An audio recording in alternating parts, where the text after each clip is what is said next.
Major funding for Theater Corner is provided by UC San Diego.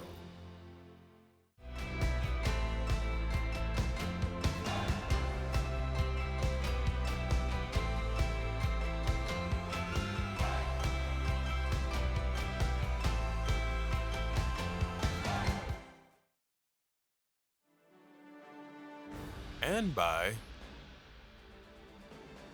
the Westgate Hotel,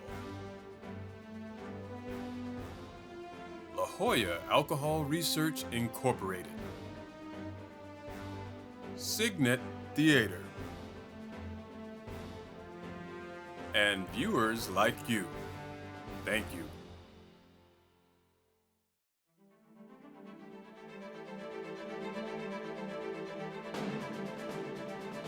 Hi, welcome to Theater Corner. I'm your host, Michael Taylor. As a lifelong theater enthusiast and a board member for one of the top theaters in the country, I've seen firsthand the positive effects that diversity and inclusion can have on the stage and the theater seats. This interview series was created as a way to share my passion for theater and promote diverse voices throughout the national theater scene. We sit down with some of the top professionals in the entertainment industry to discuss training, careers, advice for young actors, and how to make theater matter to more people. Today I had the opportunity to sit down with two legendary figures in the entertainment industry, Sheldon Epps and Phylicia Rashad. Sheldon Epps served as the artistic director at the Pasadena Playhouse for over 20 years and directed TV shows such as Friends, Frasier, and Everybody Loves Raymond. We sat down in the Pasadena Playhouse library to discuss his tenure, favorite pieces, and tackling important issues through art. So silence your cell phones, folks. You're entering Theater Corner. It is such an honor to have you here on Theater Corner. I really appreciate you coming to visit a brother. Thank you. My pleasure to be here. What's going on right now is you're ending a 20-year tenure here at the Pasadena Playhouse. I started when I was 15, so sometimes I think about it, and I'm not really sure how I got to 2 decades. Wow. In one place and running a theater institution, but it's a source of a lot of pride. Mm-hmm. I landed here the week after I left San Diego. Wow. And I always intended to sort of do it in 5-year increments. I'll go for 5 years, and after the first 5 years, I decided to stay for another 5, and somehow those 5s all added up, and I find myself at the end of a 20-year tenure, which is these days in the American theater, after the founding fathers of these theaters who stayed for 25 years, 35 years. Most people don't stick around quite that long in one place. So I'm proud of the fact that I've hung in there, for better and for worse, for all this time. During this time, you were still doing tons of television. How are you balancing all of that? That's I don't know, quite a Michael. I don't know. Sometimes when I look back on those days, my first 10, 12 years here, when in fact I was running the theater and also had a busy television career doing situation comedies like Friends and Frasier, and for 5 years I was the primary director and producer of Girlfriends, which I was very proud of. But when I look back on that and think about what those days were like, where I would go early in the morning and have my full-time television career and then run over here at the end of the day in the evenings and all weekend and try to run a theater, I say, what was I thinking?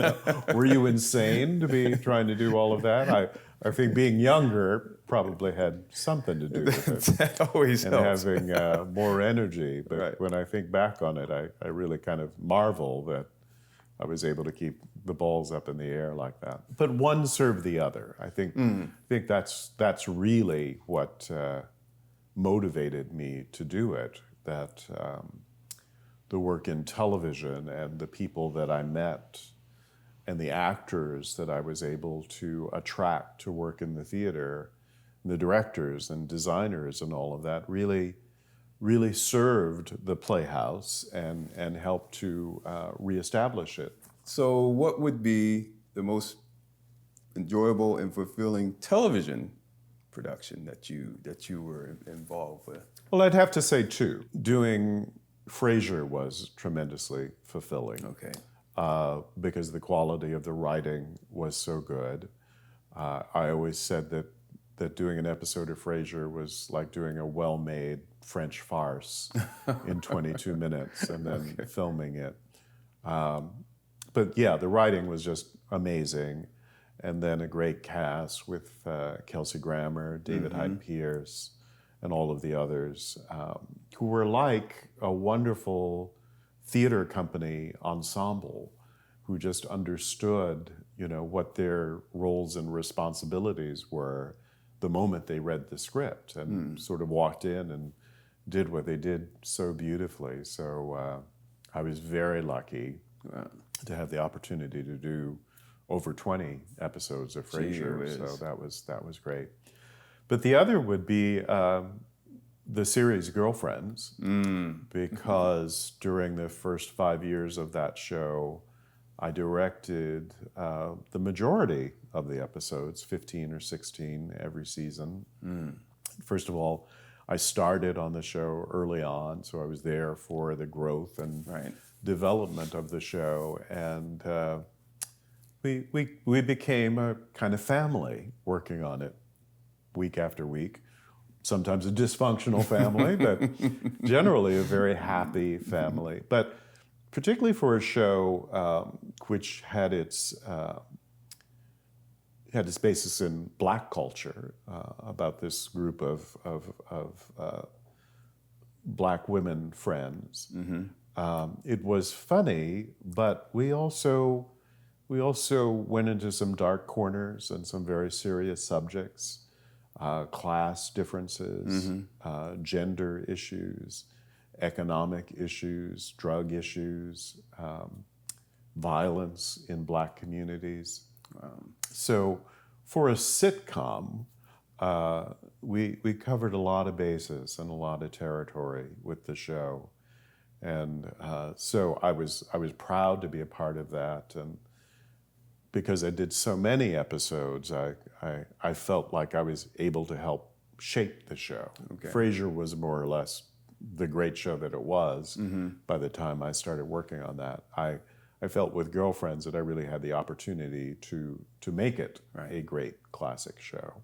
Just last month, American Theater, there was an article about secessions and artistic directors. There's 20 theaters, actually, where they're trying to fill these positions. And in yourself, it talks about yourself and two other persons of color are only heading major theaters right now. Right. Why are there so few persons of color heading theaters? Well, it's a really, really important conversation in the American theater right now.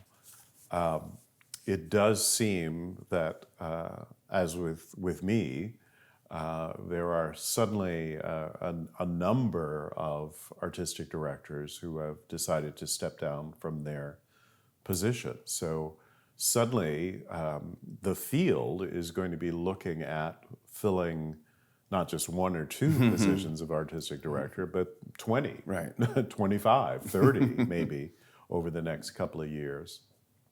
And while theaters have certainly concentrated on, and in fact, I believe, been successful like this theater at broadening the diversity of the programming and the audiences, it is true that there are still very few men or women of color who are actually leading theaters as artistic directors, and some of the few are about to step down.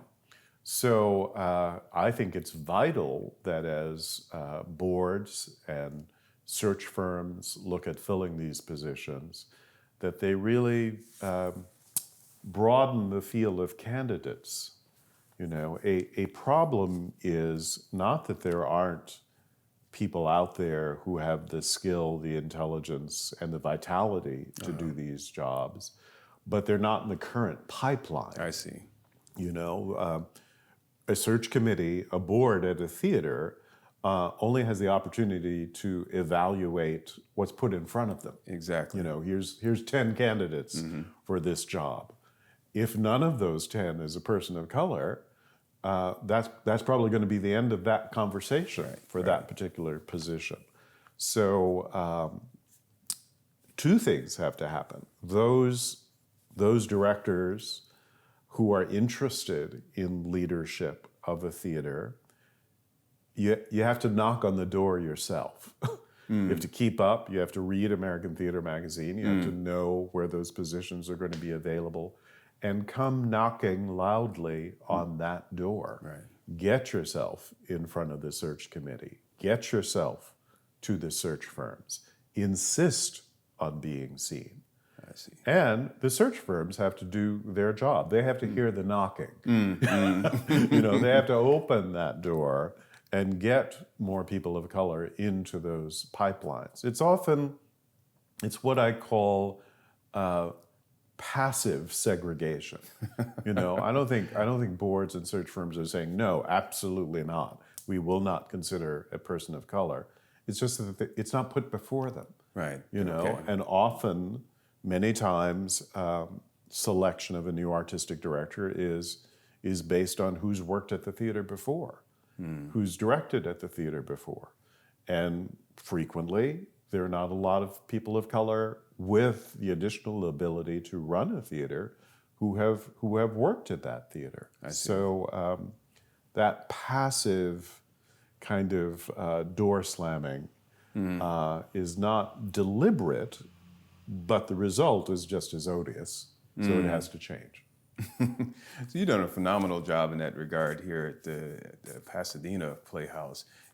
Do you think there's a direct correlation with who's at the top in terms of person of color and what the staff, how diverse the staff looks, the permanent staff of the theater? Oh, definitely. I think it affects everything about an arts institution. When I first came here, as I've often said, I was down in the beautiful courtyard. I was often the only person of any color and the only person under 60 to walk through the courtyard and into the theater. So certainly that was changed by the programming, by the work that was on the stage. But I think that the theater became a more diverse institution overall. The work on the stage, the audiences, the staff, the overall community of the theater changed because a person of color was in a leadership position. This theater has very much survived in part due to the loyalty of the African American community in Greater LA, who says, I'm going to go and I'm going to support this brother. Right. And of course I'm going to go when he's doing the August Wilson play and when he's doing a black musical. But I'm going to be there at other times when he's doing an Oscar Wilde play or when he's doing a Neil Simon play or the full canon of theater. I recognize the fact that many people in the black community in this town are coming to support this artistic leader because he's a brother. He's part of I'm part of their family. I'm part of their community. So as American communities change, that's definitely got to be a key to the hiring in leadership positions for American theaters. Next, we made our way over to the Mark Taper Forum to sit down with Phylicia Rashad. Miss Rashad is known across the globe as Mrs. Huxtable on The Bill Cosby Show. She gives us advice for young actors, her first acting experience, and why she loves the stage. If that's the sacrifice, then I lay down on the altar. I'm laying down with my mind stayed on you, Lord. Glory, that's it. These banging and clanging skies, these winds and rains, they matching and equal to the rubbing and burning in my throat and sides. I don't mind the black and the blood cooking up. Let them come, Father, let them come. I see now. I see you. Welcome, Felicia Rashad. You're so welcome to be here at Theater Corner. Thank you. Thank you so much for coming by to see us. You're performing in Head of Passes at the Mark Taper. Yes.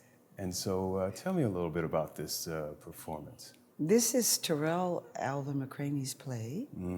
It was commissioned by the Steppenwolf Theater Company. Okay. There was a production that followed at Berkeley Rep. And then last spring, we were in performance at the Public Theater. That was when I joined the production for that. And now here at the Mark Taper. It's an inspired text. And like all inspired texts, it's a living text. And so it's the gift that keeps giving and that keeps demanding. I see. But it's good, it's great. Beautiful. Yes. Millions of people know you as the delightful television mother, Claire Huxtable. But let's take, contrast that with the new character, Miss Diana Dubois, on Fox television series Empire. I suspect you're having fun with that character. Oh, it's, being naughty can be so much fun, especially when nobody really gets hurt. Interacting with the Lion clan has brought out some of the not so apparent qualities in her character. Okay. They're deeply rooted in the past generations that she sought to overcome. Oh, but they're bringing it out. So, what did you think when they first brought this role to you? What did you think about it? I thought it would be so much fun. I thought it would be so much fun to work with Terrence again because we had performed on Broadway together in Cat on a Hot Tin Roof. Right. And Taraji is a graduate of Howard University and very proud of her and her work. And I just thought it would be great to work with this cast, and it has been great. It really has been a lot of fun. For you, I mean, you've done television, film, and theater. Which one of those that makes you feel the most complete? Theater is certainly the original discipline. Okay. And I'm very happy that I've continued working in theater all these years, even while working with Mr. Cosby on The Cosby Show. Never left theater. Right. And following that show back into theater, I've never left it. And I'm so happy to be able to say that. What came about that brought you into the director role? That was a call from Constanza Romero. August Wilson was her husband. Right. And she called to say that there was going to be a production of Gem of the Ocean at the Seattle Repertory Theater. And she asked if I would direct it. I had never considered directing before. Although Jeffrey Holder had told us in understudy rehearsal, all actors should become directors. I had not really given that much thought, but I called Kenny Leon. I said, Kenny, what do you think? He said, go for it, girl. There you go. And so I did. That was quite a learning experience for me. And then some years passed. I was invited to direct at Ebony Repertory, A Raisin in the Sun. And from that, just more and more things began to come. And you directed Ma Rainey's Black Bottom here at the Mark Taper as well. And Joe Turner's Come and Gone. Joe Turner's Come and Gone. And Immediate Family, Paul Oakley Stovall's Immediate Family, both here and at the Goodman in Chicago. So there's a August Wilson love story with his pieces, huh? Yeah. What is it that speaks to you about his pieces? There's so much depth in what he's written. I mean, there's that which is readily apparent, but there's so much more. He has a way of telling a human story in few words. Right. And if you're willing to do the work and plumb the depths of the experience, then you begin to arrive at the heart of the characters. Oh, sure, you could, give a good and decent representation by playing the rhythms alone. But those rhythms can lead you to where he's coming from, if you're willing to go. Can you recall what age that you felt like you were going to go into this direction of performance? Oh, when I was 11. Wow, 11. Yeah. Yes. Wow. Was there, I don't know, maybe a church performance, or what gave you that clear indication? I wanted to be beautiful. Because my mother is very beautiful. Right. And my father is very handsome. I thought of everybody in the family. I was the one who was like left out of all that. And I always wanted to be beautiful. And when I was 11 years old, I was selected to be the mistress of ceremonies for a music festival that would take place in the largest hall in Houston. And it would be elementary schools from across the city. And there was great auditions and everything. And I was selected because of my speech patterns to be the mistress of ceremonies. Well, my teachers, Miss Woodruff and Mrs. Brown, they made me rehearse every day before and after school. It seemed interminable. It went on forever. And then when it came time for the actual program, I had to go on a little shopping trip downtown. And they selected a beautiful yellow dress with a white pinafore with lace and a bow in the back. And I had a tiara with flowers, and Shirley Temple curls, and white socks with ruffles, and white shoes, and all dressed up and everything, just felt so pretty. And I stood in the spotlight for the first time in my life, and the light was so bright, I couldn't see anything but the light. And I held the script in my hand. They prepared a lovely folder for me so I could hold it up, and it had musical notes and signages on the back, consistent with the theme of the program. But to my surprise, I didn't need to read it because we had rehearsed it so much I knew it by heart. So instead of reading it, I stood and talked to the light. And I'd all evening long, when I'd get up and talk to the light, and just talk to the light. And when it was over, and mothers were coming to collect their children, I heard these two women say, "Oh, there she is. There's a little girl who spoke so beautifully. Isn't she beautiful?" And I heard that, and I thought, okay. When I grow up, I'm going to be an actress, and I'm going to be on the stage, and I would be beautiful and play in the light and be beautiful all the time. But it was going to be a long time before I realized what the beauty really was. And it had nothing to do with what I was wearing or how my hair was arranged or how I looked at all. I had learned that script, and I knew it by heart. And that's where I spoke from when I talked to the light. Wow. And that's why I'm an actor. That is incredible. Yeah. Teachers are very important people. Teachers really do help shape and frame the direction in which young people can go. Whether they are advocating for the child or mitigating against them, they're helping to shape a young person's life.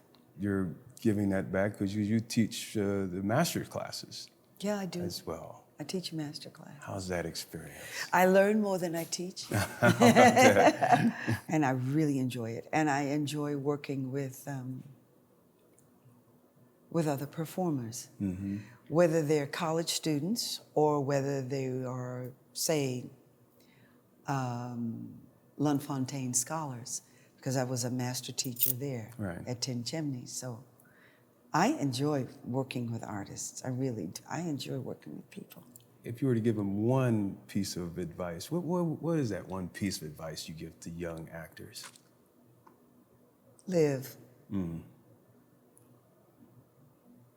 Live. Don't be afraid to live. Because there's much that's learned in a classroom. And there are things we learn in performance and in rehearsal. But it's what we live that we bring to those processes. All right. And don't be afraid to live. Now, I don't mean for them to go jump in the gutter or put themselves in harm's way. Right.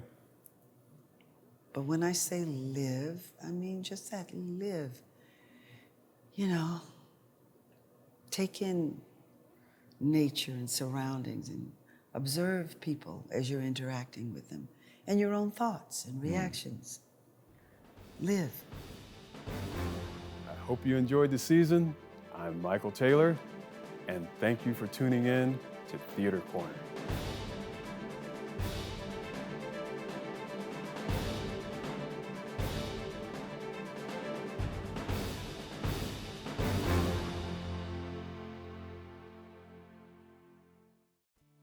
Support for this program comes from the KPBS Explore Local Content Fund, supporting new ideas and programs for San Diego.